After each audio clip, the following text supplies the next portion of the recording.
Agatha கிறிஸ்டியின் அந்த புதையல் எங்கே?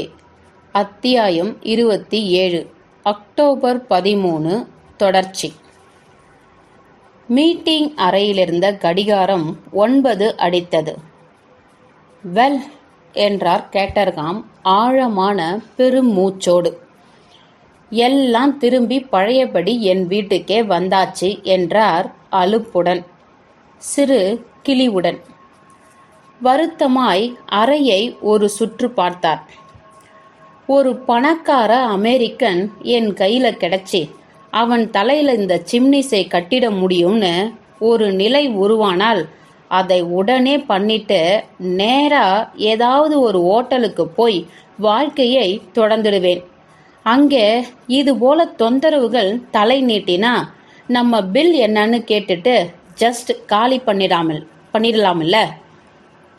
உற்சாகத்தை இழக்காதீங்கப்பா என்றாள் பண்டேல். ஏதோ நல்லதுக்குத்தான் நாம மிஸ்டர் ஃபிஷ்ஷை இப்ப தற்காலிகமா இழந்திருக்கோம். இதற்கு எதிர்மாறான மனோநிலையில் இருந்த லார்ட், அவரை நான் எப்பவுமே ஒரு விளங்காத ஆச்சரியமானவனாதான் பார்த்திருக்கேன் என்றார். பிறகு உன்னோட அந்த கவர்ச்சி மிகு இளையவன்தான் என்னை தூக்கிட்டு வந்து இந்த பிரச்சனைக்குள்ளே போட்டது. இந்த அலுவலக ரீதியான மீட்டிங்கை எதுக்காக நான் என் வீட்டுக்குள்ள அனுமதிச்சிருக்கணும்? ஏன் அவன் வேற ஏதாவது நல்ல நகரத்து ஓட்டல்ல பார்த்துக்கிட்டு போய் அவனோட கம்பெனி மீட்டிங்க நடத்திருக்க கூடாது? ச்சே, நம்மை வச்சுக்கிட்டு எவனும் கேலி காமெடி பண்ணாம இருக்கணும் என்றார் அப்பா நரம்பு அதிர. இனிமேலும் என்னால தாங்காது என்றார் கிளியாய். நான் அந்த லெமனை நம்புவதே கிடையாது. பிரெஞ்சு பையன், பிரெஞ்சுக்காரங்க என்ன பண்ணுவானுங்கன்னே எனக்கு தெரியாது. புலம்பலை தடுக்கும் விதமாய் கதவு திறந்து கொண்டு உள்ளே வந்த ரெட்வெல் அறிவித்தான். Mister George Lomax, mister Eversleigh. கோழிக்குண்டு கண்ணன் மற்றும் அவனது நன்றி நாய் என முணுமுணுத்தார் பண்டில். பொது இடங்களில் காட்டும் மரியாதை பொதிந்த கேட்டர்காமுக்கு சார்ஜ் வணக்கம் வைக்க பில் சுருக்கு வழியில் முன்னேறி பண்டிலை நெருங்கினான். உங்க செய்தி கிடைச்சு இங்கே வந்திருக்கேன் என்றார் சார்ஜ், லார்டின் கைகளை அழுத்தி குலுக்கிக் கொண்டே. ரொம்ப நன்றி சார், ரொம்ப நன்றி. உங்களை பார்த்ததுல அத்தனை ஆனந்தம் எனக்கு. பிரமாதமாய் பாராட்ட ஒன்றுமே கிடையாது என்னும் பொழுதெல்லாம் கேட்டர்காமின் மனசாட்சி அவரை தேவையற்று அதிகம் பாராட்ட வைக்கும். சொல்ல போனா அது என்னோட நேரடி அழைப்பு கிடையாது. ஆனாலும் வந்தது பாதகமில்லை என்று விட்டார். இதற்கிடையில் பில் கீழ்ஸ்தாயில் பண்டிலை வாரிவிட்டு கொண்டிருந்தான். ஹேய், என்ன இந்த கூத்தெல்லாம்? விர்ஜினியா நட்ட நடு ராத்திரியில் கிளம்பி போயிட்டதா நான் கேள்விப்பட்டதின் அர்த்தம்தான் என்ன? அவங்க கடத்தப்படல இல்ல? ஓ நோ என்றாள் பண்டில். பழைய பஞ்சாங்க வழக்கப்படி நடுவில் இருந்த ஒரு குஷன் நாற்காலியின் பிரதான மையத்துல ஒரு சீட்டு குறிப்பினை பின் பண்ணி வச்சிட்டு போயிருக்காங்க. யாரோடையும் கூட்டு சேர்ந்து அவங்க வெளியேறலையே. அந்த கேட் பைய கூட. அவனை எப்பவுமே எனக்கு பிடிச்சது கிடையாது. அவனே கூட மோசமானவன் தான்னு ஒரு சேதி காத்துல மிதந்துகிட்டு இருப்பதை நானே கேட்டிருக்கேன். ஆனாலும் அவன் அப்படிப்பட்டவனா இருக்க முடியுமான்னு எனக்கே விளங்கல. ஏன் கூடாது? வெல், இந்த கிங் விக்டர் பிரெஞ்சு ஆளு, மிஸ்டர் கேட்டு ஆங்கிலேயன். கிங் விக்டர் ஒரு பன்மொழி வித்தகன் என்பதையும் அவன் பாதி ஐரிஷ்காரன் என்பதையும் நீ கேட்டதில்ல போல.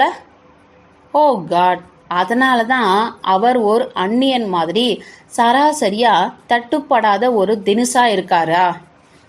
அதெல்லாம் நான் கவனிக்கல. நேற்றுக்கு முந்தைய நாள் திடீர்னு அவராகவே காணாம போயிட்டார். உனக்கே இது தெரியும். இன்னைக்கு அவர்கிட்ட இருந்து ஒரு தந்தி இன்று இரவு 9 மணிக்கு அவர் இங்கே வருவதாய் எல்லோரும் வரணும்னு கேட்டிருந்தார். அவரோட கோரிக்கையின்படி எல்லோரும் வந்தாச்சு. அப்ப இது ஒரு அலாவலவல் என்றான் பில் சுற்றி வர பார்த்தபடி. ஒரு பிரெஞ்சு டிடெக்டிவ் ஜன்னலோரமாய் ஒரு ஆங்கிலேய காவல் அதிகாரி கணப்பெடுப்பே கிட்ட. உடனே மறுப்பாய் தலையசித்தபடி இடை புகுந்த பண்டில் மிஸ்டர் ஃபிஷ் காத்தோட காத்தாயிட்டார். விர்ஜினியாவும் இங்கே இல்லை. மீதி எல்லாரும் கூடியாச்சு. என் எலும்பெல்லாம் பிலுபிலுன்னு ஒரு உணர்வு ஓடுது பெல். இப்ப ஒருத்தர் திடீர்னு எழுந்து இதோ இவன்தான் கொலைகாரன்னு கை நீட்டுவாங்கன்னு ஆண்டனி வரணும். அதுக்கு மட்டும்தான் நாம காத்திருக்கோம். அவர் வரவே மாட்டார் சொன்னான் பெல். அப்ப அப்பா சொல்றாப்புல எதுக்காக இந்த கம்பெனி மீட்டிங்? இதுக்கு பின்னாடி ஒரு ஆழமான ஏற்பாடு இருக்கு. கவனி, அவர் வேற எங்கேயோ இருக்கும்போது எல்லாரும் இங்கேயே இருக்கணும் என்பதுதான் அந்த ஏற்பாடு. இது போல படிச்சதில்ல? அப்படின்னா அவர் இங்கே வரவே மாட்டார் நான் சொல்ற. வேற சிங்கத்தின் வாய்க்குள்ளே கொண்டு வந்து தலையை நுழைப்பாரா என்ன? திரும்பின பக்கமெல்லாம் துப்பறியும் மேதைகளா இருக்கும் இந்த அறையே பயமா இருக்குப்பா. இதெல்லாம் கிங் விக்டரை அசைச்சிடுன்னு நினைச்சனா உனக்கு அவனை பற்றி முழுசா தெரியலன்னு தான் அர்த்தம். இது போன்ற சந்தர்ப்பங்களை தான் அவன் வேற எந்த சந்தர்ப்பங்களை விடவும் மிகவும் அதிகமாக நேசிப்பது. இப்படிப்பட்ட சூழலிலிருந்து எப்படியாவது மேலெழுந்து தப்பித்து விடுவதும் அவனுடைய திறமையே. சந்தேகமாய் எவர்ஸ்லே தலையை மறுத்து அசைத்தபோது கதவு மீண்டும் திறக்கப்பட்டு ரெட்வேல் வந்து நின்று அறிவித்தான், மிஸ்டர் கேட். ஆண்டனி நேராய் வீட்டு எஜமானனை நோக்கி வந்து நின்றார். லார்ட் கேட்டர்காம் என அழைத்தவர், நான் உங்களுக்கு படு பயங்கரமான தொந்தரவுகள் தந்துகிட்டு இருக்கேன். அதுக்கு வேண்டிய அளவுக்கு நான் மன்னிப்புகள் கேட்டுகிறேன். ஆனா நிச்சயமா இன்றைய இரவு இந்த மர்மத்தை உடைச்சி போட்டு வெளிச்சம் காட்டணும்னு நான் நம்புறேன் என்றார். லார்ட் கேட்டர்காமுக்கு எப்போதுமே ஆண்டனி மீது ரகசிய விருப்பம் உண்டு. எனவே நெஞ்சார ஒரு கஷ்டமும் நீங்க தந்துடல என்றார். நீங்க ரொம்ப கனிவானவர் என்றார் ஆண்டனி. இங்கு எல்லாரும் இருப்பதா தெரியுது. அப்ப நான் என்னோட சுபகாரியத்தை துவங்கிடலாம்னு நினைக்கிறேன். எனக்கு விளங்கல என்று இப்பொழுது கனமாய் சொன்னார் சார்ஜ் லோமேக்ஸ். கொஞ்சம் கூட எனக்கு விளங்கல. இதெல்லாம் கூத்தா இருக்கு. இதுல மிஸ்டர் கேட்டுக்கு எவ்வித தொடர்பும் கிடையாது. எந்த வகையிலும் எவ்விதமான தொடர்பும் கிடையாது. சூழ்நிலையோ மிகவும் கடுமையான நுண்ணிய ஒரு சூழ்நிலை. நான் என்ன சொல்ல வரேன்னா, சார்ஜின் சாமானியத்துக்கு நிறுத்த முடியாத ஒரு தொடர் சொற்பொழிவு அடக்கப்பட்டது. எதுவும் சொல்ல வர வேணாம் என்றபடி த கிரேட் மனிதனை நோக்கி வந்த சூப்பரிண்டெண்டன்ட் பேட்டில் அவர் காதில் எண்ணத்தையோ கிசுகிசுப்பாய் ஓதினார். சார்ஜ் நடுநடுங்கி வாயடைத்து போனவரானார். நீங்க சொன்னா சரிதான் என்றார் கருவியபடி. பிறகு பெருங்குரல் எடுத்து, நாம எல்லாரும் இப்ப ஆண்டனி என்ன சொல்ல போறார்னு கேட்போம் என்றார். இதற்கு படபடவென வந்த அங்கு இருந்தோரின் பதிலுரைகளை ஒதுக்கி தள்ளினார் ஆண்டனி. இது ஜஸ்ட் என்னோட ஒரு சின்ன ஐடியா, அவ்வளோதான். சங்கேத மொழியிலிருந்து ஒரு செய்தியை நாம கண்டெடுத்தோம் என்பது இங்கிருக்கும் நீங்க எல்லோரும் அறிந்த ஒன்றுதான். அதில் ரிச்மண்ட் என்ற பேரும் சில எண்களும் பிரதானமாயிருந்தன. இங்கு சற்று தாமதித்து நிறுத்தினார். இந்த சங்கேதத்தை கண்டுபிடிக்க நாம முயற்சி செஞ்சு தோற்று போனோம். இப்ப கவுண்ட் ஸ்டைல் பீச்சின் சுயசரிதையின் ஒரு பகுதியை நினைவூட்டுப்போம். அதை நான் படிக்கும்படி ஆனது. அதுல ஒரு பூ இரவு விருந்து என்னும் விருந்து குறிப்பிட்டிருக்கு. பூவை குறிக்கும் பேட்ச் ஒன்றினை அணிந்து கொண்டுதான் அந்த டின்னர்ல எல்லோரும் கலந்துக்கணும் என்பது ஒரு பொது விதி. ரகசிய பாதையில இருந்த குழியிலிருந்து நாம கண்டெடுத்த விசித்திரமான இதனை கவுண்டே கூட அணிந்துதான் விருந்துக்கு போயிருக்கார். அதிலிருந்த மலர் ரோஸ், ரோஜா பூ. கொஞ்சம் நினைவுபடுத்தி பாருங்க. எல்லாம் ரோஸ், அதாவது ROWS, ரோஸ் தானு, வரிசை தானு உங்களுக்கு நினைவுக்கு வரும். பட்டன்கள் வரிசையான ஈக்கள், வரிசையாய் கோர்க்கப்படும் தையல் வேலைப்பாடு. இப்போ ஜென்டில்மேன், ரோஸ் அதாவது வரிசையை எடுத்துப்போம். இந்த வீட்டில் வரிசையா எதெல்லாம் அடுக்கப்பட்டிருக்கும்? புத்தகங்கள் இல்லையா? இதை எடுத்துக்கிட்டோம்னா லார்ட் கேட்டர்ஹாமுடைய படிக்கும் அறையில் உள்ள புத்தக கலெக்ஷன்ல ரிச்மண்ட் பிரபுவின் வாழ்க்கை என்னும் புத்தகம் ஒன்று இருக்கு. இந்த க்ளூவில் அது மறைச்சி வைக்கப்பட்டிருக்கும் இடம் பற்றிய வெகு துல்லியமான ஒரு ஐடியா கிடைச்சிடும்னு நினைக்கிறேன். இந்த புத்தக அலமாரியில் உள்ள இடத்தை ஆரம்ப புள்ளியா எடுத்துக்கிட்டு தட்டுகளையும் புத்தகங்களையும் அந்த எண்கள் குறிப்பிடுகின்றன என்று எடுத்துக்கொண்டால் நாம அந்த பொருள் வெறும் ஒரு புத்தகத்துக்குள்ளே மறைச்சி வைக்கப்பட்டிருக்குன்னு விளங்கி போவோம்னு நினைக்கிறேன். அல்லது அந்த குறிப்பிட்ட புத்தகத்தின் பின்னால் இருக்கும் ஒரு குழி அல்லது அது போன்ற ஏதோ ஒரு மறைவிடத்தில் தற்பெருமை பொங்க கரகோஷ கைத்தட்டல்கள் கிடைக்கும் என்று சுற்றி வர ஒரு முறை பார்த்தார் ஆண்டனி. இது ஒரு அசாதாரண கண்டுபிடிப்பு ஆண்டனி, சத்தியம் பண்றேன் என்றார் லார்ட். மாபெரும் சாதுர்த்தியமான கண்டுபிடிப்பு என்ற இறுக்கமாய் ஒப்புக்கொண்டார் சார்ஜ். ஆனா இதை நிரூபித்து பார்க்க வேண்டியிருக்கும். ஆண்டனி சிரித்தார். உள்ளங்கை நெல்லிக்கனியை காட்டுகிறீங்க என்றார். வெல், நான் அதை பண்றேன். சொன்னவர் துள்ளி எழுந்தார். நான் இப்பவே லைப்ரரிக்கு போய். இதற்கு மேல் அவர் பேச முடியவில்லை. ஓரடி எடுத்து வைக்க இயலவில்லை. ஜன்னலில் இருந்த லெமன் திரும்பி வந்தார். ஜஸ்ட் 1 minute மிஸ்டர் கேட் என்றார். உங்க அனுமதியோட லார்ட் கேட்டர்ஹாம் என்றவர் மலமளவென டேபிளுக்கு போய் சிறு துண்டு காகிதம் எடுத்து கிறுக்கலாய் என்னவோ எழுதினார். அதை ஒரு உரைக்குள் வைத்து ஒட்டியவர் மணியடித்தார். பதிலாய் ரெட்வெல் வந்து நின்றான். லெமன் அக்குறிப்பினை அவனிடம் தந்தார். இது உடனடியா பட்டுவாடா ஆகணும். செய். நல்லது சார். என்ன செய்வதென்று தெரியாமல் நின்று போயிருந்த ஆண்டனி மறுபடியும் உட்கார்ந்து கொண்டார். என்ன பெரிய ஐடியா இது லெமன் என மிருதுவாய் கேட்டார். அங்கு சூழ்நிலையில் திடுமென இறுக்கம் கூடியது. நீங்க குறிப்பிடும் இடத்துல தான் அந்த நகை இருக்கு என்றால், வெல், 7 வருஷத்துக்கும் மேலாக அங்கேயே இருந்த அந்த நகை கூடுதலா ஒரு 1/4 மணி நேரம் இருப்பதுல ஒன்னும் குறைஞ்சிடாது இல்லையா? மேலே பேசுங்க என்றார் ஆண்டனி. நீங்க சொல்ல வந்தது இது மட்டும் கிடையாதுன்னு நினைக்கிறேன். நோ, இது மட்டும் கிடையாது. இப்போதைக்கு இது மட்டும். இந்த அறையிலிருந்து எந்த மனுஷனையும் நகர விடுவது புத்திசாலித்தனம் ஆகாது. குறிப்பா அந்த மனிதனின் கடந்த காலம் பல கேள்விக்குறிகளை தாங்கி இருக்கிறது என்றாள். தனது புருவங்களை நன்கு தூக்கி கொண்ட ஆண்டனி ஒரு சிகரெட்டை எடுத்து பற்ற வைத்துக் கொண்டார். ஒரு வீர தீரனின் வாழ்க்கை மரியாதையோடு பார்க்கப்படாது போல தெரியுது என முணுமுணுத்துக் கொண்டார். மிஸ்டர் கேட், 3 மாதங்களுக்கு முன்னால் நீங்க தென்னாப்பிரிக்காவில் இருந்திருக்கீங்க. இது ஒப்புக்கொள்ளப்பட்டது.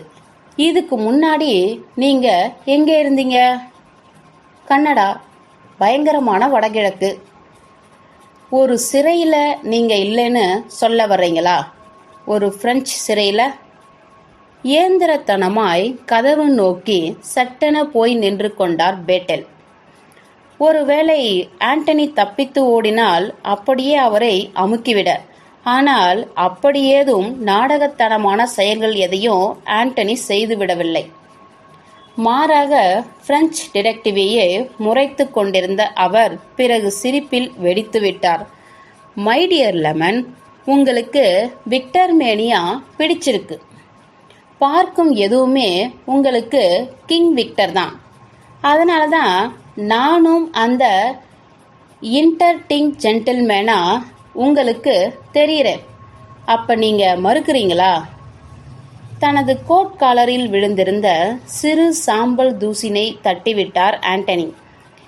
என்னை ஆச்சரியப்படுத்தும் எதையும் நான் கொண்டாடாமல் மறுப்பது கிடையாது என்றார் லகுவாய். இருந்தாலும் இந்த குற்றச்சாட்டு கேலி கூத்தின் உச்சம். ஆஹா, உங்களுக்கு அப்படியா படுது என்ற பிரெஞ்சு டிடெக்டிவ் முன்னுக்கு வளைந்து வந்தார். வலி கொண்டது போல அவருடைய முகம் இப்பொழுது திருகல் எடுத்தது. ஆண்டனியின் நடவடிக்கைகளில் எதுவோ அவருக்கு விளங்காமல் இருப்பது போல அவரது முகம் படபடப்பினை பிரதிபலித்தது. ஒன்னு தெரிஞ்சுக்கிங்க மிஸ்டர், இந்த முறை கிங் விக்டரை நான் பிடிச்சே தீருவேன். இதிலிருந்து என்னை எதுவும் தடுக்க முடியாது. கேட்க பிரமாதமாதான் இருக்கு என்பது ஆண்டனியின் வர்ணிப்பாய் அமைந்தது. முன்னாடியும் அவனை பிடிக்க இப்படி நீங்க முயற்சிகள் மேற்கொண்டது உண்டு லெமன். ஆனா பிடிக்க முடியல. உங்களை விட ஒரு படி மேலேயே இருந்து தப்பிச்சிட்டான் அவன். அதுவே இந்த முறையும் நடக்காதுன்னு என்ன நிச்சயம்? அவன் கழுவுற மீனுல நழுவும் வகை. டிடெக்டிவுக்கும் ஆண்டனிக்கும் இடையே மட்டுமே நடக்கும் ஒரு நேர்முக உரையாடல் போல ஆனது இது. அறையிலிருந்து மீதி அத்தனை பேருக்கும் உருவாகி வலுக்கும் இறுக்கம் தெரிந்தே இருந்தது. கேஸில் உண்மையாய் உழைத்து கொண்டிருந்த ஒரு பிரெஞ்சு துப்பறியும் அதிகாரிக்கும் உலகத்தில் எது பற்றியும் தனக்கு அக்கறை கிடையாது என்ற தொனியில் பேசிக்கொண்டு இப்பொழுது போய் சாந்தமாய் சிகரெட்டினை ஊதிக்கொண்டுமிருந்த ஒருவனுக்கும் இடையே நடக்கும் ஒண்டிக்கு ஒண்டி சண்டையை உருமாறிக் கொண்டிருந்தது உரையாடல். உங்க நிலைமையில நான் இருந்தால் என தொடர்ந்த ஆண்டனி, நான் ரொம்ப ஜாக்கிரதையாய் இருப்பேன். உங்களோட ஒவ்வொரு அசைவுகளையும் கண்காணிச்சுக்கிட்டு தான் குறிச்சுக்கிட்டு என சிரித்தபடி முடித்தார். இந்த தடவை ஒரு தப்பு நடக்காது. இதுல நீங்க ரொம்பவும் ஸ்திரமா இருக்கிறாப்புல தோணுது. ஆனா நிரூபிக்க சாட்சிகள் எல்லாம் கேட்பாங்க தெரியுமில்ல? சிரிக்க அச்சிரிப்பிலிருந்து ஏதோ ஒன்று ஆண்டனியின் கவனத்தை ஈர்த்தது. நிமிர்ந்து உட்கார்ந்து கொண்டார். சிகரெட் சாம்பலினை தட்டினார். இப்ப நான் ஒரு குறிப்பு எழுதி கொடுத்து அனுப்பியதை நீங்க பார்த்தீங்கல்ல என்றார் பிரெஞ்சு டிடெக்டிவ். விடுதியில் தங்கியிருக்கும் என் ஆட்களுக்கானது அது. பிரான்சிலிருந்து நேற்று எனக்கு கிங் விக்டருடைய விரல் ரேகைகளும் அவனுடைய காதின் அளவுகளும் வந்தன. அதாவது கேப்டன் ஹோனில் இங்கிருக்கும் எனக்கு அனுப்பி வைக்குமாறு நான் தான் வேண்டியிருந்தேன். இன்னும் சில நிமிடங்கள்ல நீங்க தான் அந்த மனிதனான்னு தெரிஞ்சிடும். ஆண்டனி அசையாது அவரையே முறைத்தார். பிறகு ஒரு சிறு புன்னகை அவருடைய முகத்தில் விளைந்தது. நான் நினைச்சு கூட பார்த்ததில்ல லெமன். நீங்க மகா புத்திசாலி. டாக்குமெண்ட்ஸ் இப்ப வரும். நீங்க உடனே என்ன இங்கில் விரல நனைக்க வைப்பீங்க. இல்ல இதுக்கு இணையா ஏதாவது அனாச்சாரத்தை பண்ணுவீங்க.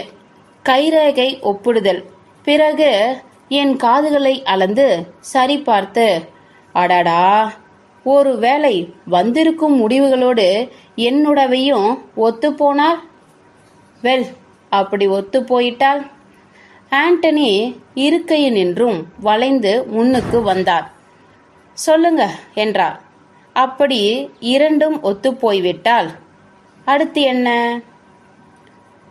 என்ன என்று அதே கேள்வியை கேட்ட டிடெக்டிவ் பதில் தருவதற்கு பதிலாய் சற்று பின்வாங்கியதாய் பட்டது. வெல், நீங்க தான் கிங் விக்டர்னு நான் நிரூபிச்சதா ஆகிடும்ல. இப்ப சொன்ன போதிலும் ஒரு நிலையற்ற படபடப்பு அவர் முகத்தில் இப்பொழுது முதன்முறையாய் படர்ந்தது. சந்தேகத்துக்கிடமின்றி அது உங்களுக்கு மட்டும் ஒரு மாபெரும் திருப்தியாய் அமையும். தட்ஸ் ஆல் என்றார் ஆண்டனி. வேறு எதுவும் பயனிருக்காது என்ற தொனியில். இதுல எனக்கு என்ன கெடுதல் விளையும்னு எனக்கு தெரியல. நீங்க என்னை பற்றி சொல்லும் எதையும் நான் அனுமதிக்கல. இருந்தாலும் ஒரு பேச்சுக்கு நான் தான் கிங் விக்டர் என்பதை நான் ஒத்துகிறேனோ வச்சுப்போம். நான் வருந்துவேன் தெரியுமா?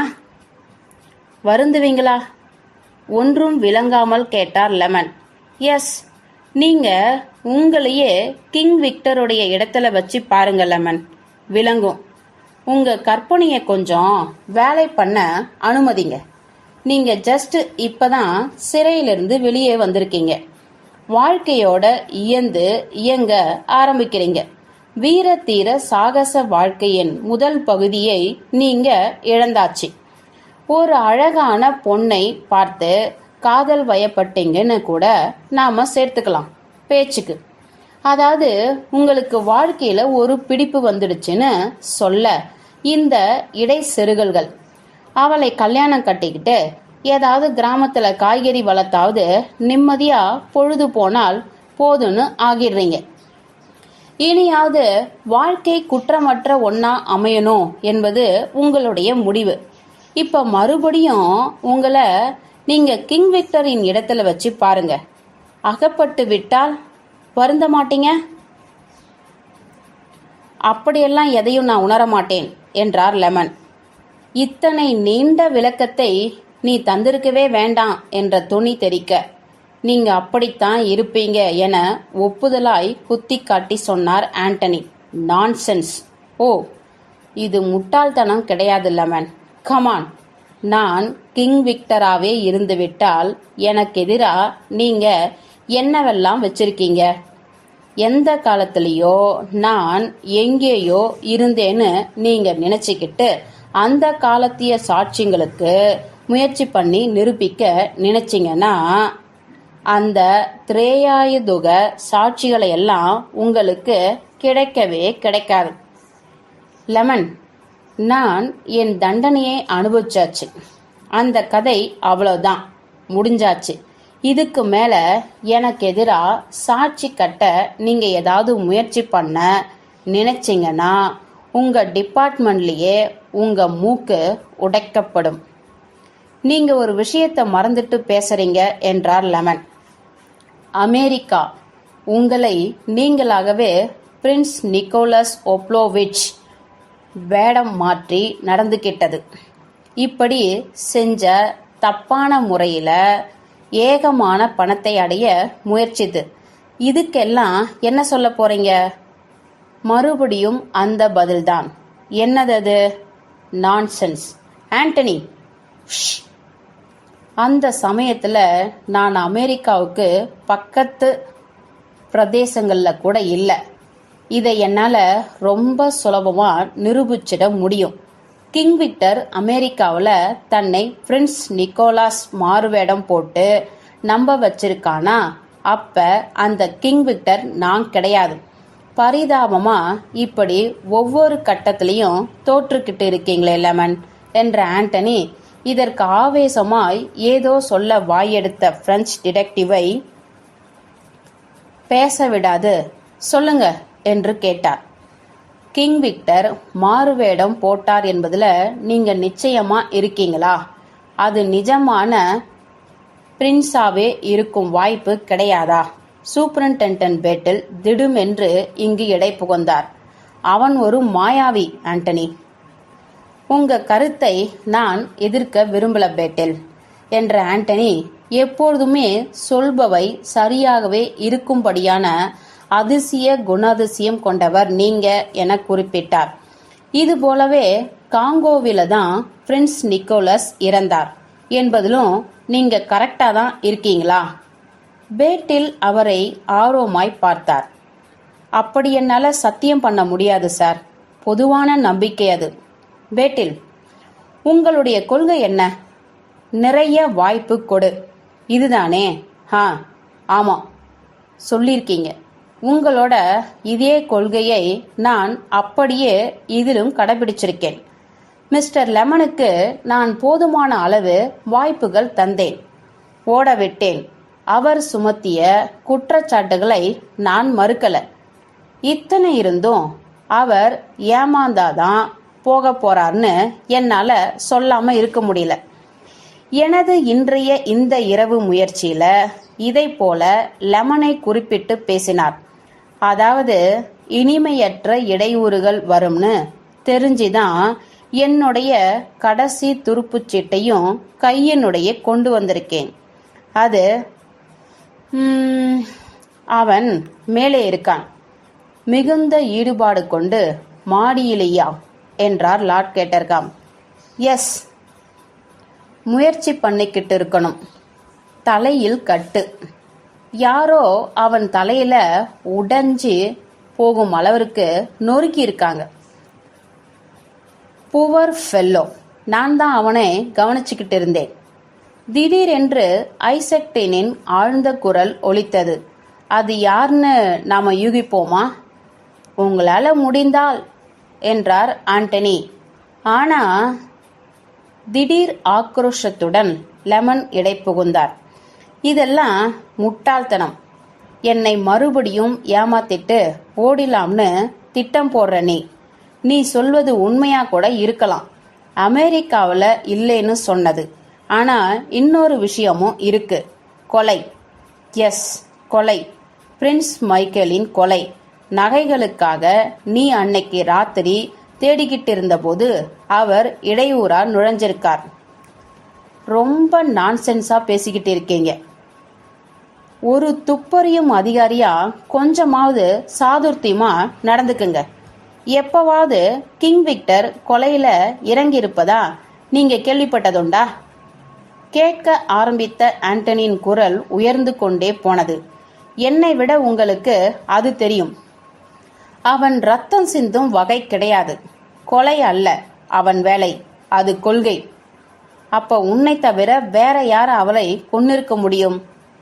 ஓவென கத்தினார் லெமன். எனக்கு அதை சொல்லு. கடைசி வாக்கியம் அவர் உதடுகள் வழியாக வெளியேறி அடங்கியதும் கீரிச்சிடும் ஒரு விசில் சப்தம் வெளியே டெரஸ் பகுதியிலிருந்து வந்தது. ஆண்டனி துள்ளி எழுந்தார். அப்படியே பறக்கும் அவசரத்தில் நின்றபடி கேட்டார். யார் பிரின்ஸை கொன்னதுன்னு நீங்க கேக்குறீங்க இல்லையா? குரோதத்தில் அலறலாய் பேசினார் அவர். நான் சொல்ல மாட்டேன். உங்களுக்கு அவனை நான் காட்டுறேன். இந்த விசில்தான் நான் இத்தனை நேரம் காத்திருந்த சமிக்கை. பிரின்ஸ் மைக்கேலை கொன்றவன் இப்ப படிக்கும் அறையின் லைப்ரரியில இருக்கான். பிரெஞ்சு ஜன்னல் வழியாய் குதித்திறங்கி அவர் டெரஸில் விரைய அவரது பாதையை அடிவொற்றி ஏனையவர்களும் ஓட படிக்கும் அறையின் ஜன்னல் அருகே போய் அனைவரும் கூடினார்கள். ஆண்டனி ஜன்னலை தள்ள அது இந்த தள்ளுதலுக்கு ஒத்துழைத்தது. உள்ளே என்ன நடக்கிறது என்பதை ஏனையவர்களும் பார்க்கும் வண்ணம் ஜன்னலின் திரைசீலையை மிக மெருதுவாக அவர் விலக்கிக் கொண்டு நின்றார். புத்தகங்கள் அடுக்கி வைக்கப்பட்டிருந்த அலமாரியின் அருகே இருந்தது ஒரு கருமையான உருவம். அங்கிருந்து குண்டு குண்டு புத்தகங்களை இழுப்பதும் செருகுவதுமாய் முழு கவனத்தோடு அது இயங்கிக் கொண்டிருந்ததால் அதன் இயக்கத்தை வெளியில் உருவாகியிருந்த இந்த சின்ன சின்ன அரவங்கள் திசை மாற்றவில்லை. கருமையான அந்த நிழலுருவம் தனது கையில் சுமந்திருந்த டார்ச் வெளிச்சத்தின் தயவோடு அது யார் என்று கண்டுபிடித்துவிட இங்கு அனைவரும் கண்களை தீட்டிக்கொண்டு முயற்சி செய்து கொண்டிருக்கையில் அவர்கள் பின்னாலிருந்து யாரோ ஒருவன் சிங்கம் போல் உருமிக்கொண்டு அந்த திறந்த பிரெஞ்சு ஜன்னலின் வழியே குதித்து உள்ளே போய்விட்டான்.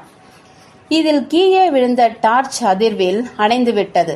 தாள முடியாத போராட்ட துடிப்பு தரும் சப்தம் மட்டுமே அறையை நிறைத்தது. விளக்கு சுவிட்சுகள் நோக்கி தனது நடையை துரிதப்படுத்திய லார்ட் கேட்டர்காம் உடனடியாய் அனைத்து எலக்ட்ரிக் விளக்குகளையும் இயக்கினார். 2 உருவங்கள் கட்டி உருண்டு கொண்டிருந்தன. அவர்கள் பார்த்து கொண்டிருந்த போதே போராட்டத்தின் முடிவு தெரிந்துவிட்டது. ஒரு சின்ன கூர்மையான பிஸ்டல் வெடிச்சத்தம். குள்ள உருவம் சுருண்டு கீழே சாய்ந்தது. இன்னொரு உருவம் திரும்பி ஏனையவர்களை பார்த்தது. அதே போரிஸ். அவனது கண்கள் பழிவாங்கும் துடிப்பின் சிவப்பில்.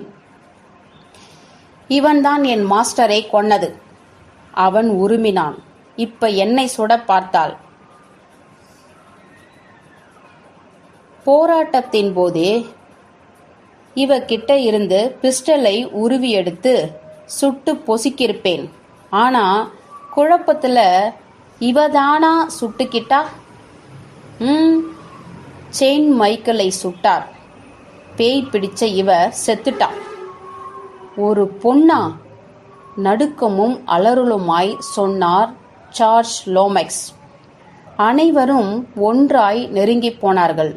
இன்னும் கையில் பிஸ்டலை சுமந்தபடி முகம் எங்கும் பயமுறுத்தும் வன்மம் உறைந்திருக்க தரையில் கிடந்தது மேடம் பிரான்.